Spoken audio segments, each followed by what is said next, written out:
Daniel tested for the worship of one true God. He was tested for that. And in the time of test, he stood the test. And what did God do?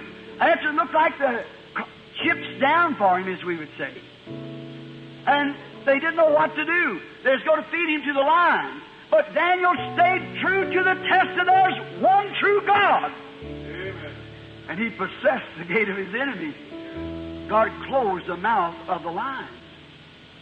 Moses stayed true to the promised word before the false impersonators, Jambres and Jannes, in the test. Look, God had met him as supernatural.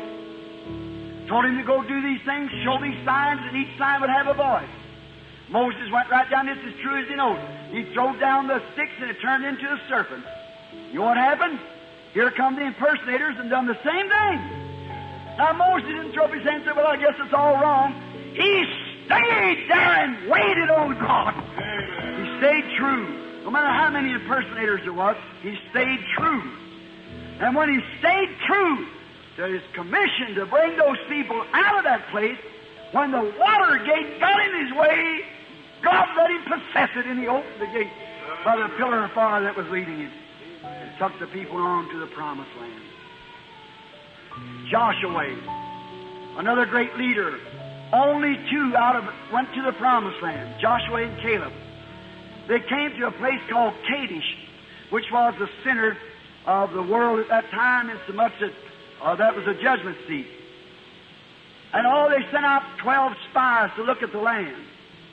And 12 of them come back. 10 of them thought, oh, it's too much of a job. We just couldn't do it.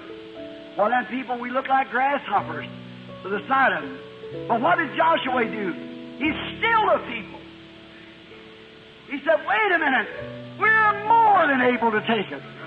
No matter how little we are, how much in the minority, what was he doing? He was standing true to that promise, I'll give you this land. But you fight every inch of it. You believe that, Mother? God's give you your healing, but you fight every inch of it. Everywhere the soles of your feet set, that I give you for possession. Footprints means possession. It's all yours, every promise belongs to you, but you'll fight every inch of the way in and out.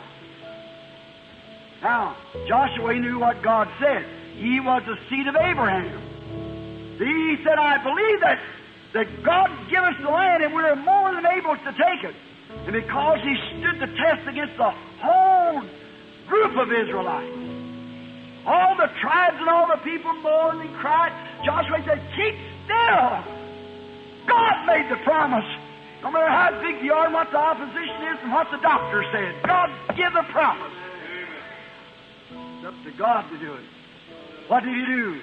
When he come down to the river of Jordan, he possessed the gate. That's what he did. Jericho closed up like a turtle in a shell. What did he do? He possessed the gate. Even one day, when his enemy was trying to take him, he possessed the gate of his enemy so much that he commanded the sun to stand still. And the sun obeyed him and never turned for 24 hours. God's true to his promise no matter what he has to do. Bankrupt the heavens before he let his word go defeated. Never made a promise that he can't keep. I'm the Lord, heals all thy diseases. If you lay hands on the sick, they shall recover. Amen. If thou canst believe, all things are possible.